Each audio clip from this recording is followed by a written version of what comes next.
I will take you with me. You might learn something. About soccer? Nah, mate. Not about soccer. And for fuck's sake, stop saying soccer.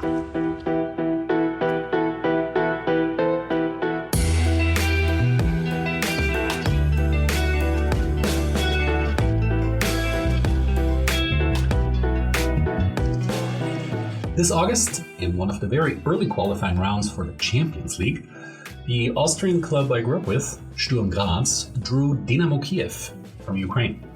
Dynamo seemed like an opponent who at least wouldn't humiliate us, and they didn't. They won 1-0 in the first game and then 2-1 in the return leg, and we held our heads high and moved down to the Europa League, where we belong.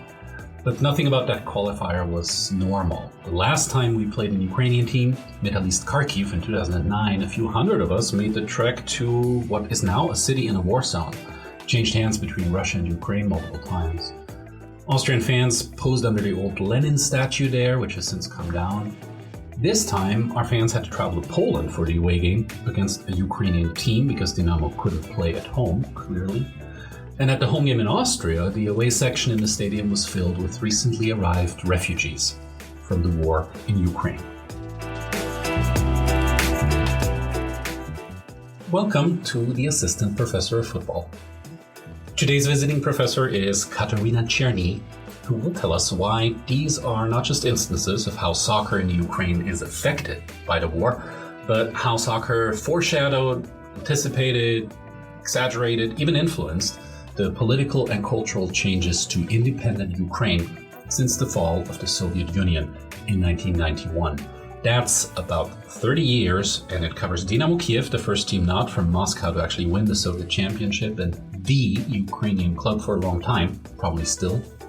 It covers prophetic coaches and strange oligarchs and a fragile yet very resilient nation. And no one's more qualified than Kateryna to take us through this. She is a doctoral candidate at the University of Potsdam in Germany and works on post-Soviet Ukrainian history. More details, of course, from her. But I found her very, very interesting to listen to. Before we head to Kiev, the usual very quick word of housekeeping here. If you have comments, good or bad, follow and contact me, the Assistant Professor of Football, on Twitter or Facebook. I'm very grateful you found the podcast. It's great to know you're out there. If you are a new listener, perhaps check out the beginnings of the first 2 episodes on Man United and the Super League and on anti-fascist fan cultures for a little intro to what I'm trying to do here. Some of you who are listeners already have already left ratings on podcast platforms or subscribed there rather than downloading from the website. That's really helpful because this is an independent podcast. It's not beholden to any one platform or studio. And rating and subscribing are really good ways to be visible to those who look for a different kind of soccer coverage. I would like to keep the space free of ads and paywalls. I'm doing this because I enjoy the community that I think is out there. And that includes you and maybe your friends. So if you listen to the end of this episode or the other early ones that are live already and think, yes, this really does fill a gap, please recommend this podcast to fellow soccer interested friends and kindly follow or rate it. Thank you so much. That's it. On to Kiev, Ukraine.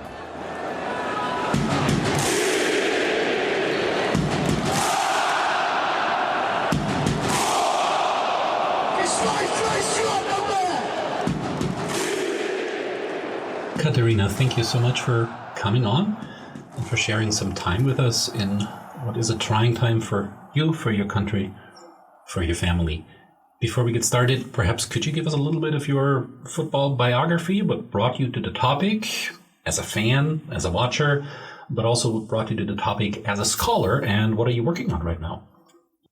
Yeah, sure. My name is Kateryna Chernii. I'm from Ukraine. My home city is Kyiv. In Ukraine, I grew up in a family of sport fans. So my mom is a big sport fan. My grandfather is a big sport fan. So actually, since my very, very young years, I've been surrounded by sport competitions, football, and all that is connected to sport. I wanted to be sport journalism as a first idea of what should I do in my life. But then actually I decided to switch into history so I could get more broader background. And at the same time, I thought, okay, even if I did history, I can also one day, if I would love to, can also work as a sport journalist.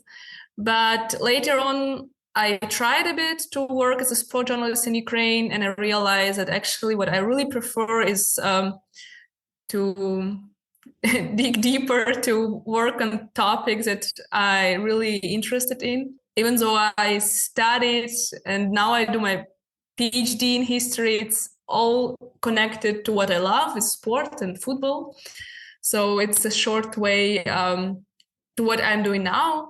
But beside that, I was a volunteer also, so I was very much involved into the field of sports, not only from the theoretical, the educational perspective, but from a very practical perspective. So I did sport as a child, did acrobatics, but then I also did like volunteer work during the European Championship in Ukraine, Poland, 2012. I was on Olympic Games 2014 also as a volunteer.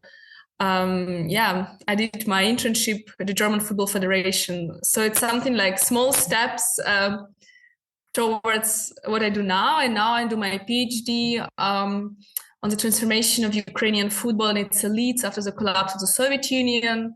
So it's part of the project Legacies of Communism, where I'm focusing on elites, but also in a context of a transformation of Ukraine from the Soviet Union to independent Ukraine, transformation of its structures, transformation of the country in this regard. So yeah, it's something I'm working on right now. How is football or soccer a good lens to understand all these transformations that you're talking about? Yes, actually, since I'm working on the period from the beginning of the 80s to the beginning of 2000s, football or soccer is the very promising, also enlightening field to talk about the bigger political and economical history of Ukraine through the prism of something that is very concrete, something that is also many people can attach themselves to this topic, but also it's something that tells us a very personal story. Also, we can talk about elite, but we can also talk about like the general situation of people involved in this field. And in Ukrainian case, which is very important, football at that time was a very central and important field among the political and economic elites. So it's a direct link between football and if we're talking about the transformation in general, the transformation on the, so to say, state level of Ukraine as a country. Well, let's dive in. I read two of your articles beforehand, and my hunch was first, we should probably start today and then work our way backwards. But the longer I read, the more I thought we should probably start in the 80s and we should start explicitly with Dynamo Kyiv. So maybe we can take it from there, or would you say we go somewhere else in the timeline to get us started here and oriented? Yes, we can start with the 80s, but we should move one step backwards to come like to the idea what happened with Dynamo in the 80s. Why did it become such an important and such a central football club in the Soviet Union? So basically, Dynamo Kyiv was the first Soviet football team which won the Soviet national title in 1961 as a team from, so to say, as a not Moscow team. So it was the first team who beat Moscow teams in the previous Soviet championships. And it was very important development back then. So it shows that, okay, football is developing not only in Moscow, so it's developing also in regions. The development goes beyond this centralized Soviet system. What are the big teams in Moscow at the time? Yeah, I cannot say exactly right now, like what was the team number one, but definitely Dynamo Moscow, Torpedo, and all these kind of things, which are still like in our minds. So we're changing each other while, so the previous concurrence, like competition among the Soviet football teams before was primarily among different Moscow teams, because there were no football clubs in the Soviet Union. So in 1961, when Dynamo Kyiv won, it was a huge day. It was a huge celebration. My grandfather told me that I assumed that he was in one of the final matches of Dynamo Kyiv at that time. So he said it was a really big event. So it was something very special for Kiev. So it was actually developing until the way when Valeriy Lobanivskyi, so the very young back then trainer, former Dynamo Kyiv player, became the main coach of Dynamo Kyiv in 1973. And talking from 1973, Dynamo stepped forward, not only being a successful football club in terms of sport results, which is also true at central thing to measure the success in football, but also from this organizational idea. So Dynamo Kyiv started to be a very unique football team in the way how the team functioned.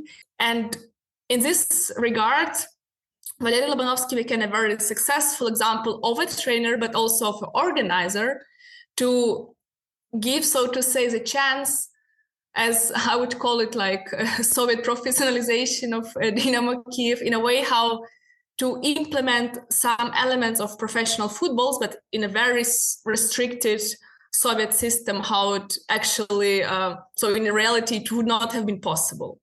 So I think it's a very important start, actually as one of the central mechanisms of the success. So the way that they can build this system in Dynamo Kyiv, and what we see in the developments in 70s, 80s, the Dynamo Kyiv turned out to be in the end, really the main football team in the Soviet Union. And what we were talking about later processes, about 80s and perestroika reforms, it was the next period for Valeriy Lobanivskyi where he saw the possibility for himself finally, because of and thanks to the economic and political reforms of Mikhail Gorbachev and perestroika, to turn his revolutionary ideas, which he could exclusively use in his football team, to the general Soviet agenda. So he was one of the forerunner of football reforms during the perestroika, where he was aimed to professionalize and commercialize Soviet football. So he was one of the leaders to change the whole Soviet system of the Soviet football back then, which eventually failed. And actually, in the end, it ended with the collapse of the Soviet Union and with the creation of a totally new system, but already in independent Ukraine and independent post-Soviet countries.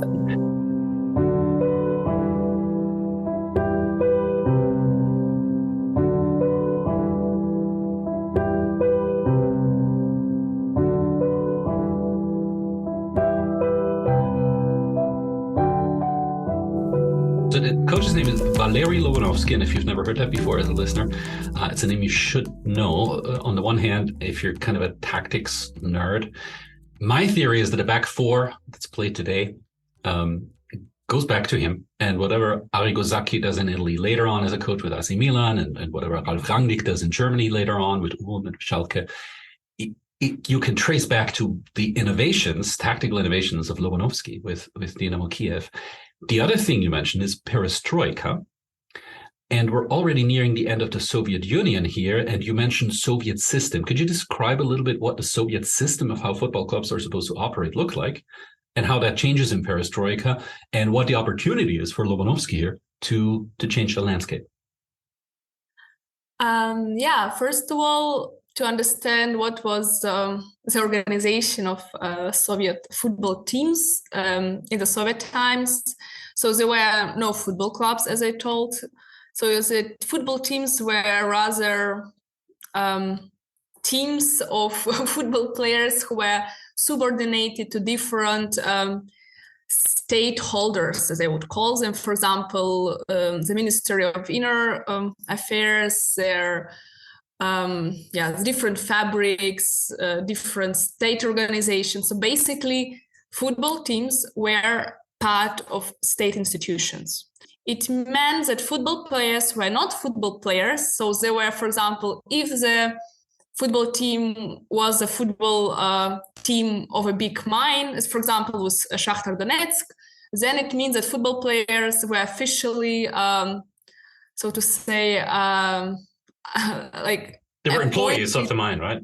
They were employees of the mine, right? So they got their salary as a mine worker. So it's made the system very complicated and unclear, of course. But at the same time, there were different incentives, if it's the right word in English, that they would get for their extra successes, extra things. So it's something like that Valeriy Lobanivskyi introduced a lot in Dynamo Kyiv. So as he told it, like, how he defined it, that the Soviet footballer has to understand, like, for what he's playing for. So he can understand that for good job, he will get good money. So he will get good support, good flats, good cars, and everything which is connected to that, which basically counteracted to the Soviet system itself, where everyone was proclaimed to be equal, where everyone was officially recognized that, in this kind of society, you should not be the best one, so everyone should be equal. And in reverse, Valeriy Lobanivskyi saw the Soviet system itself as a big challenge for successful football performance, because in this system, it's like, it's not good to be the best one. It's not good to push forward. It's not good to work hard. It's everything that actually stucks you in your development. So what he tried to change, it was actually happening already in 70s and 80s with this different incentive system to push these football players to be better, to work better, to orient on Western professional football, to look up, to get these experiences, at the same time, of course, implementing it in the Soviet realities back then. What did during Perestroika change? He was really pushing the idea that football club has to be in a way organized as in Western Europe. So how he saw it, it's a bit different how it actually worked in Western Europe. But for him was essential that the football club can earn its own money, and can spend its own money. So in the way that this football club is independent from any state institutions who would give money, who would take money back. So that the idea was that the football club will turn into economic accounting and self-financing. So, and at the same time, it was one of the ideas of Perestroika. So he also took the general reforms adapted to the football system and took some examples from how the football worked abroad. So if we're talking about this economic aspect. Well, the Soviet Union isn't for long. Ukraine declares its independence in 1991. And on the one side, you could think that the door is cracked open and here is a wide open space for Lobanovsky's vision. Now, on the other hand, the Ukrainian league, of course, is much smaller now. All the Russian teams are gone. How does that time look like immediately after the fall of the Soviet Union? It's like a very complex question. So we are talking exclusively about the sport component, so about like the interest for the leagues, the interest for the football clubs in general. Of course, primarily it was a shock, but it started already in the end of the 80s, where the first ideas emerged already at the time when the Soviet Union still existed.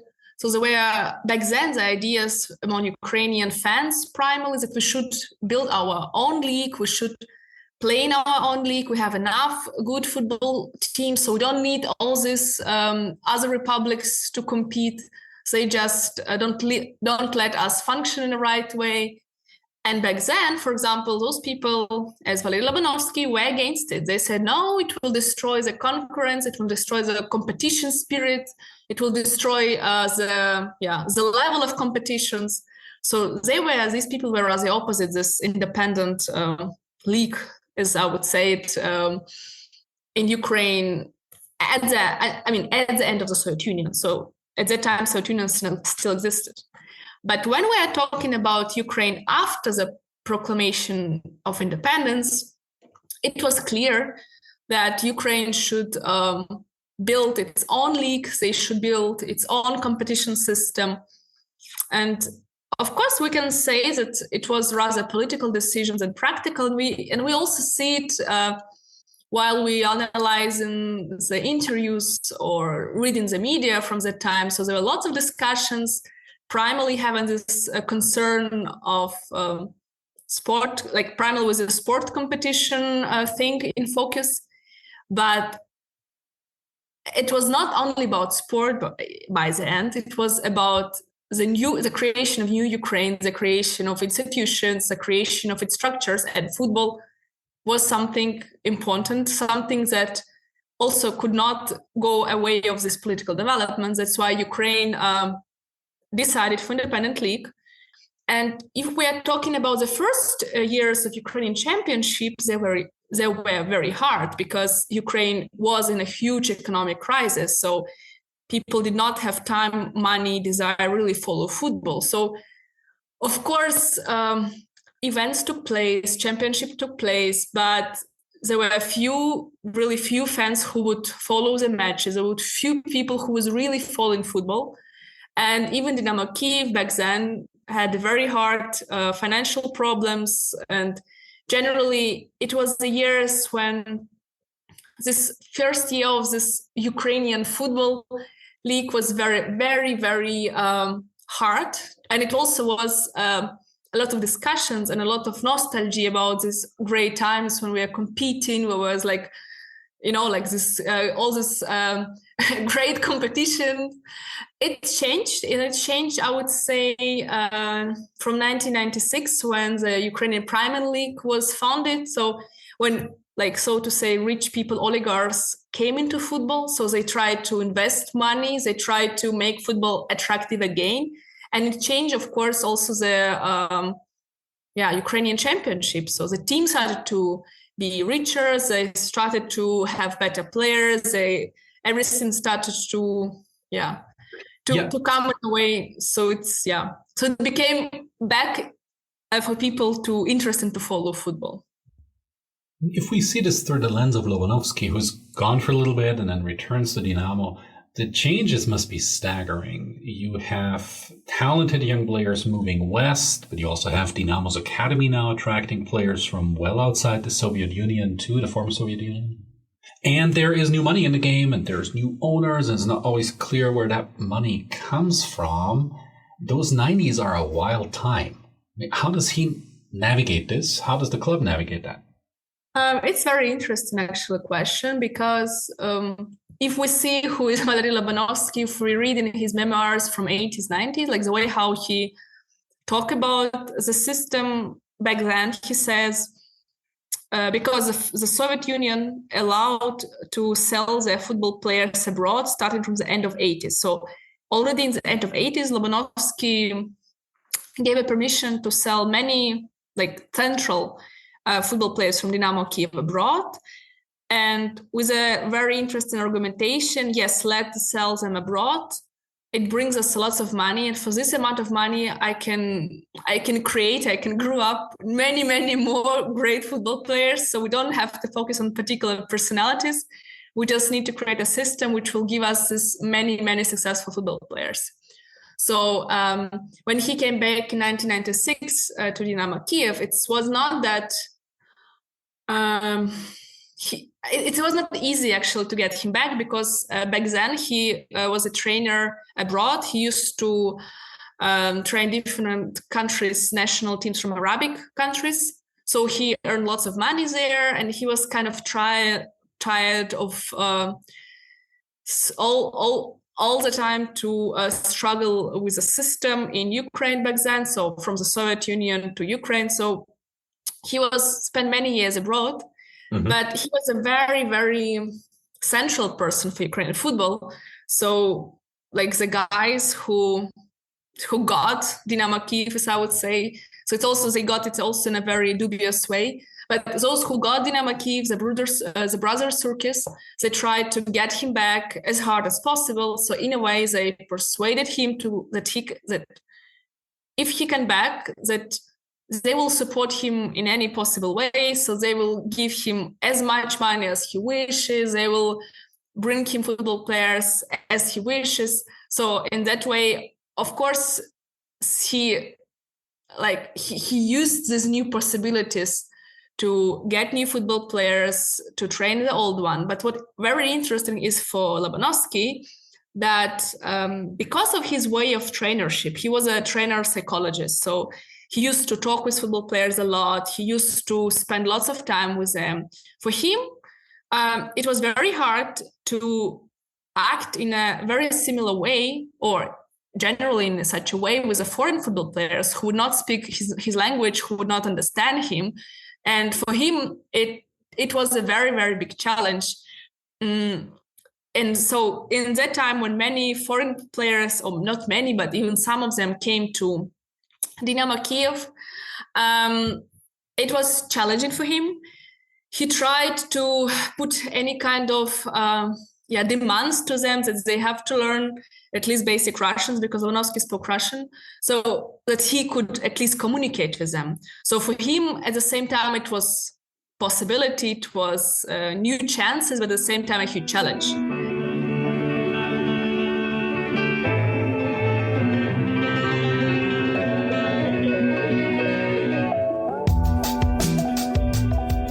When you said the new guys that got Dynamo Kyiv a minute back there, who were kind of dubious figures, I'm assuming these are money men who came to wealth through, well, we don't quite know how, but who are these people who are now pumping money into Ukrainian football, who get other clubs back on their legs, but who also pump money into Lobanovskyi's last time here at Dynamo Kyiv? Who are these people, and what kind of money dominates Ukrainian football in that period?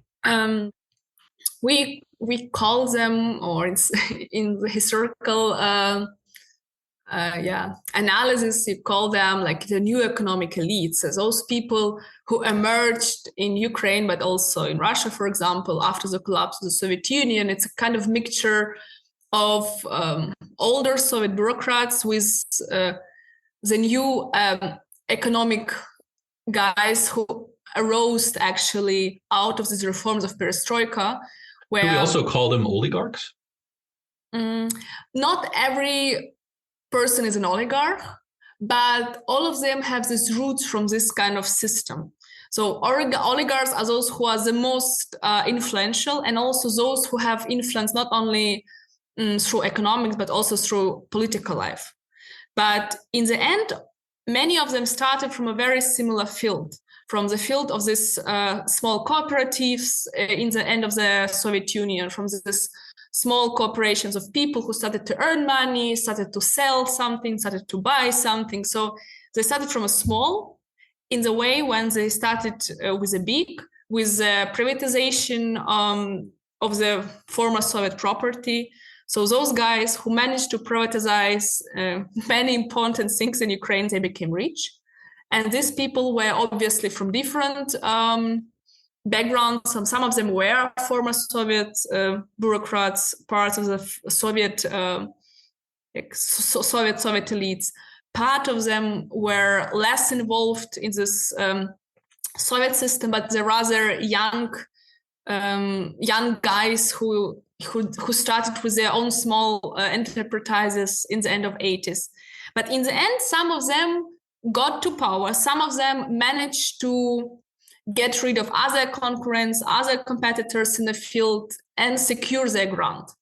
And with Dynamo Kyiv, one of them was Grigory Surkis, who was one of these guys from these new economic elites, who was also a big Dynamo fan. So it cannot be said that he just purchased Dynamo only because he had money to do so. But he got it also something precious for him, as something that he really liked. And he actually was one of the main sponsors of Dynamo Kyiv years before. So it's not like he came from nowhere and just got it. So he was part of this like sponsorship team around Dynamo Kyiv from the beginning of 90s. But in the end, he just get rid of the first president of Dynamo Kyiv, Viktor Bezverkhy, who who did not, who was also actually one of these guys who experienced rather successful years during perestroika, but who could not adapt himself to the new realities of Ukraine after 1991. So you can also see that not everyone who got his capital, who got his power in the end of 80s, beginning of 90s, managed to survive. So you see this concurrence between all these people. So in the end, Bezverkhy lost. Surkis came to power, and he changed the play, so to say, because at that time Surkis was he was, at the same time, it's important to say, he was part of their bigger political constellation. He was very much involved with the presidents of Ukraine back then. So he was playing between bigger political agenda and his economic deals, which were rather successful for him back then.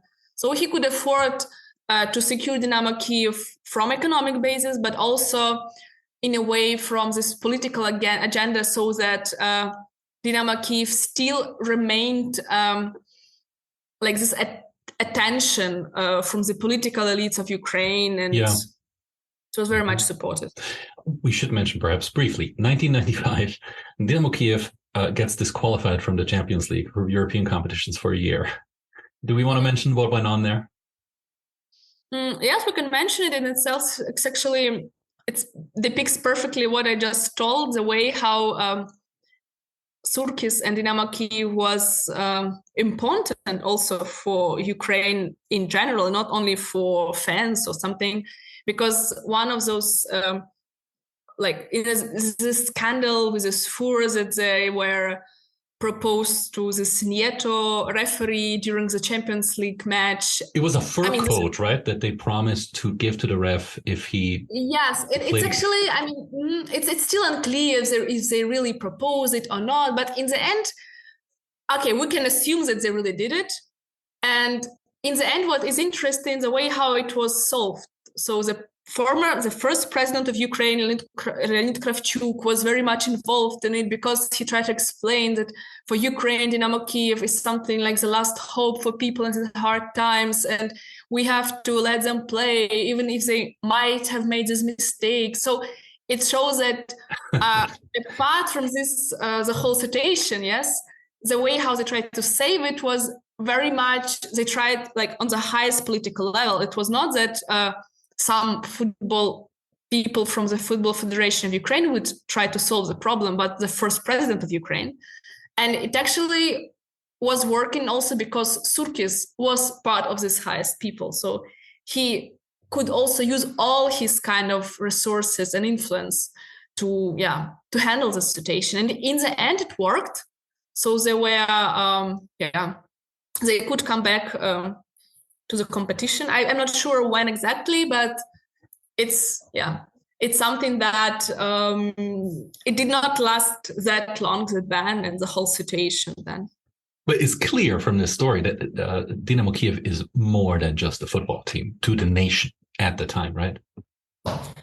Yeah, definitely. In the 90s and at the beginning, especially of the 90s, when all these great victories were still very, very present, it's definitely something that you can very, very much see the importance for people, but also how back then Ukraine would try to use this as an instrument to unite people, as an instrument to consolidate people, because as I would assume, sport is one of the few instruments in Ukraine, especially we're talking about 90s, where Ukraine could see some results, some successes. It's something that back then it would hard to expect in any other field. In 1998, Dynamo Kyiv makes it to the quarterfinals of the Champions League. In 99, they make it to the semifinal. Andriy Shevchenko and Sergei Rebrov, the best players, top scorers of the Champions League, both of them, move abroad afterwards. Shevchenko to AC Milan, Rebrov to Tottenham. In 2002, Valeriy Lobanivskyi dies. And that is also the year in which Dynamo, for the first time since Ukrainian independence, does not win the national title. There's a new rival waiting in the wings, right? And there are things changing in Ukrainian society and politics around that as well. No, it's actually changing a lot. And Ukraine experience, an interesting change in the period between the 90s and beginning of 2000s, because I would define that Ukraine came away from the Dynamo dominance, which we observe throughout the 90s in Ukrainian football, to the huge concurrence, to the really, really, big concurrence between Dynamo Kyiv and Schachtar Donetsk starting from 2000, so from the beginning of 2000. And we observe this type of concurrence throughout the 2000s until, I would say, 2014, until the beginning of the war. So you see how the system changed from dominance to the concurrence. And Schachtar Donetsk eventually even beat Dynamo Kyiv. He beat more than many times Dynamo Kyiv in internal competition, but also on the international arena. Schachtar became even more successful than Dynamo Kyiv. Also, in an interesting way, as I would say, and as would other football journalists in Ukraine say, thanks to the system of Schachtar, so the way how they reorganized Schachtar in 2000s, right. The way that Dynamo Kyiv did not manage. So, Yeah, Schachtar becomes a household name in the Champions League up until today. And it's from a very different part of the country than Dynamo. It's from the periphery, out east, from the Donbas region, which is in the news a lot these days, and therefore can't play its home games at home right now. What does the success and the rise of Schachtar tell us about how the Ukrainian politics and Ukrainian society are shifting during that time as well?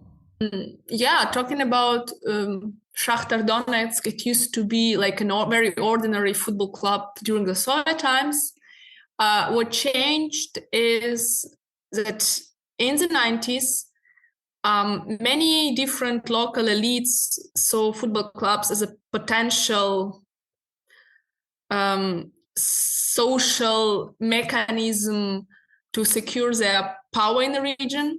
So it was very similar to Schachtar in the Donbas region, where the newly created and reorganized local elites so football club actually is one of these important mechanisms to secure their popularity in the region, but also something that they could relate in a good terms. Good football matches bring people into the stadium. People are happy. People see this advertisement things for their particular people, particular parties. They go and vote for them. So it's all connected, and it was very much in play in Ukraine during the 90s.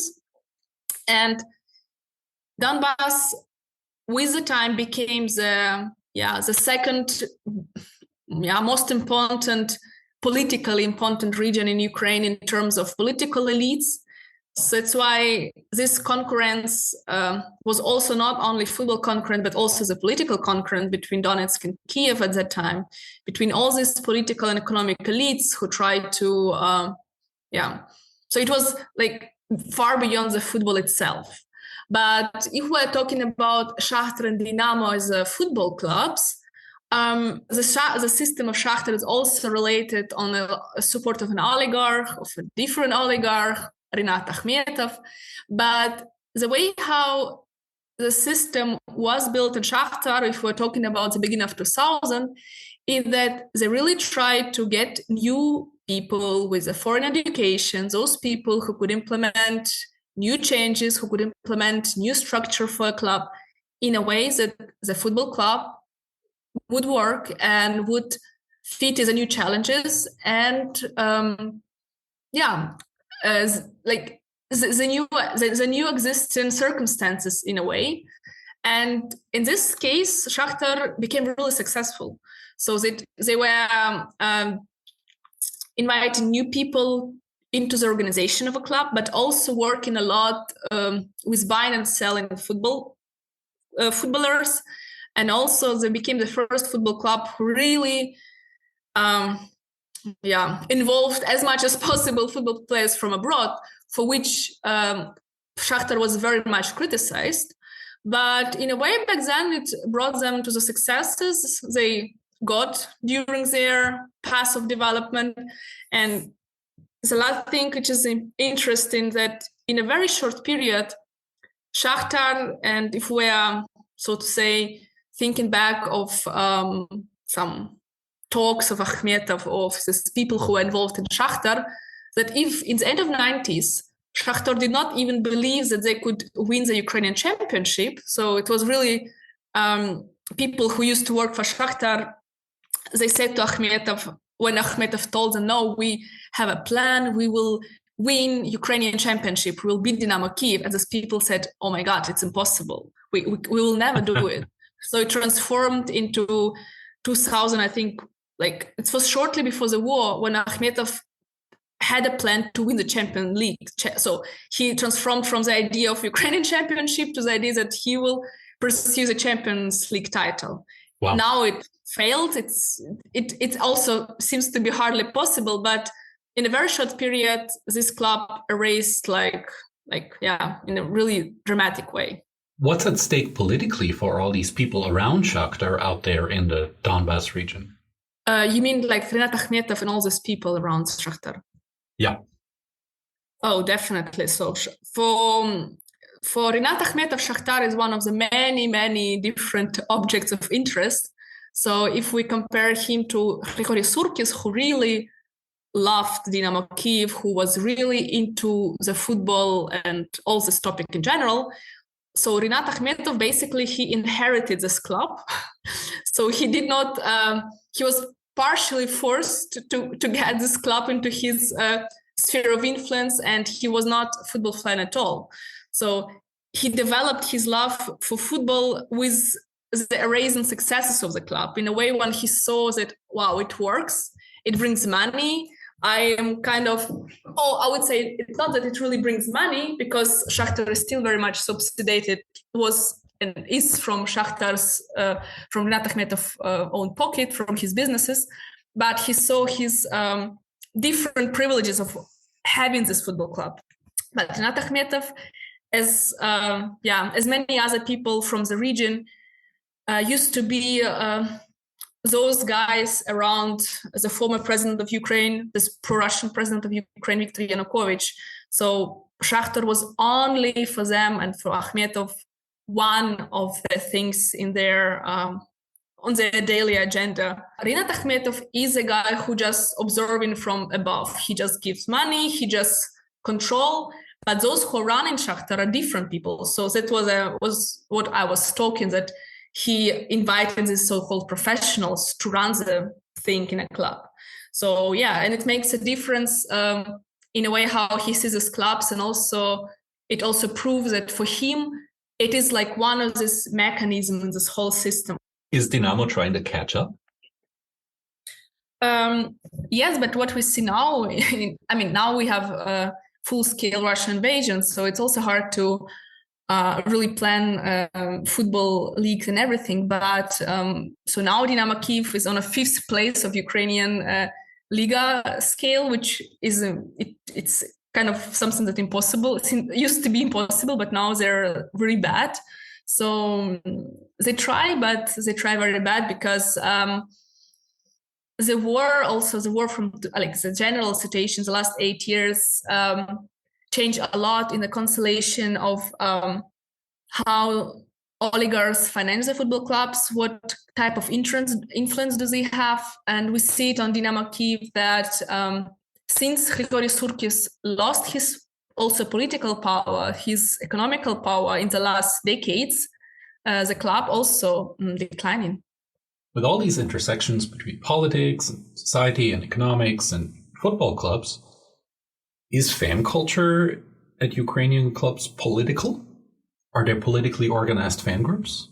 What I can say that if we compare fan football culture in Ukraine with the major European countries, so I would say Ukrainian fan culture almost does not exist. So in a way, how it is understood here in Germany, for example, or in Italy, So there's a very limited amounts of fans who in Ukraine really belong to these groups. If we compare the sizes of Kyiv city and the sizes of these groups, very limited. For me, it is hard to say, how much political are they? They definitely, for example, now it is interesting that Dynamo Kyiv fans, from what I see, they are very much against brother circus. So as a kind of fan, like these fan groups do not support the president of a club. So you can see this constant struggle between those who own the club and those who follow the football. So you can see that they are very often. So you can see their banners and everything. But generally, it's really something that I would say, if we're talking about fans in a way, so fans are those who rather support Ukrainian national team. So people really go and really support. And it also shows the decline of Ukrainian football generally in the last, primarily in the last 8 years, when the Ukrainian league became very weak, when many central and essential football clubs do not exist anymore, like Metalist, like Dnipro, the former big football clubs who play in the first Ukrainian league. So it also weakens the general interest of the club. And that's why we will see what will develop afterwards. But for now, and actually it is also interesting, if we're talking about the last 8 years of development, is the involvement of football fan into the war affairs. So it is actually visible.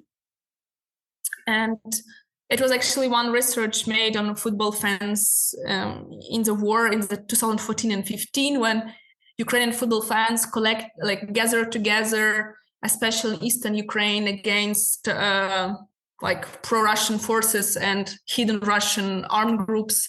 So, and they were definitely political in a way, but it's I think it's a bit different way of political involvement that we understand now, talking about fans in Western Europe. And because we experience now completely different circumstances of what does it mean to be involved into the politics. Yeah, Western European football fans can hang banners in the stands, but what it means to be a political football fan in the Ukraine these days may mean to have a gun in your hand. Yeah, and unfortunately, many of them already died. So I follow some of these groups to be informed about football, and many former, I would say, leading fans of these groups, they already died in the war. So it is very dramatic, and and it is very sad. And it is also show that football is important, but is important in a very limited way as an instrument for very particular purposes. As for example, now with the qualification for the EM in Qatar, where Ukraine lost in this final match to qualify. Right, lost the qualifier match, yeah. Yeah, so it was something that Ukrainians truly followed. But when Ukraine lost, you cannot say, okay, you can kind of relate to it, understand why it did not work, but and at that point, Ukrainians follow the match. But when it was over, so football is not in the focus of the agenda anymore. So it's just, the small flashes of interest that are needed in a particular moment and for particular reasons, but not that, for example, now people really follow that matches of Schachtar. So maybe, of course, some people follow, but in a very, very limited amount and under very limited attention. Well, you're a historian, I'm a historian. We don't get paid to do prophecy, but if I was to ask you, we're talking in 10 years, where do you see Ukrainian football then? In 10 years? Yeah. I try to be optimistic, and I try to preserve my optimism. So if Ukraine will prevail, but we have to understand that it is a very, very hard way. And what we learn from the past and what we learned from Ukrainian football development, that football can be successful and more successful than the general development of the country itself. That's what we've seen with Schachtar, for example, when it was one of the leading European football clubs in a country where actually under the real circumstances, it would not have been possible if there will be no particular people who would really push it. So I hope that Ukrainian football in 10 years will fit to the general developments in Ukraine, and hopefully in a good way. So that I hope, first of all, that Ukraine will have hope and it will be in, so to say, capable to have football, will be capable to run all these things. Because for now, of course, it is super hard to tell generally what will be with Ukraine in the following years. Yeah.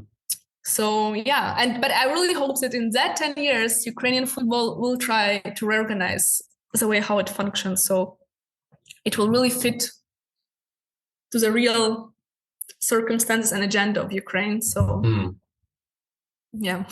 it would be lovely if we could talk again in 10 years and that really would have happened. What is up immediately in your own personal future? What is your current research on, and what do you hope to publish next? I hope to finish my book, my dissertation. And same here. And then we'll see what will be after. And to be honest, for now, I'm rather focusing on how can I, after finishing my work now with football, how can I contribute to Ukrainian survival and Ukrainian struggle with my work? Maybe not exactly with scientific work, but with practical experiences. So, because I would say in the war situations, so many things started to be very unimportant when it goes about just survival, just to help your country to live. And of course, I wish that I can continue with something I really love and I'm really interested in, but for now there are some things which are more essential, and afterwards you can come back to your previous aims and hopes. So for now, I hope to publish it to contribute for better understanding of Ukraine, even though now I was talking about rather difficult periods of Ukrainian history, but it actually is something that Ukraine had to walk through to get rid of it, to develop further. And it actually is that one of the reasons that led to this war, that Ukraine was not ready anymore to live with the way it used to live, and it developed after the collapse of the Soviet Union, and all this inherited from the Soviet Union past. So, and I think and I hope that contributing somehow with my work to this, to the understanding of Ukrainian history, even with this small piece, it can be one small step, and hopefully that many other historians will also contribute from their side. I trust they will.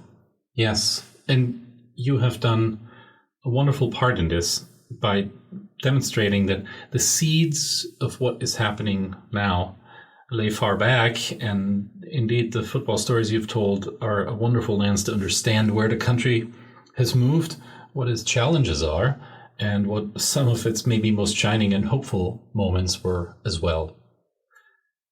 Thank you so much, Kateryna, for being with us. All the best to your family, to your footballing friends, wherever they may be, in the Ukraine or abroad right now. Yeah, be well. Thank you so much. Thank you so much for inviting me.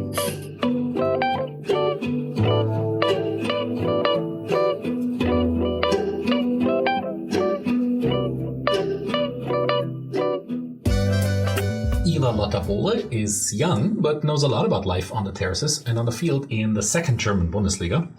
She hosts an English-speaking podcast about the league that's one tier below the famous Bundesliga. and is an active supporter of Arminia Bielefeld, one of the quintessential second league teams that never survives for too long up in the first tier. I look forward to talking to her in the next episode about the charm and the grit of German football beyond the big clubs, about feminism in the stands, about what happens on away journeys by train, which second league stadium has the best sausages, and other fun stuff. Until then, please take a second to leave a rating and or subscribe, and we'll hear each other again soon.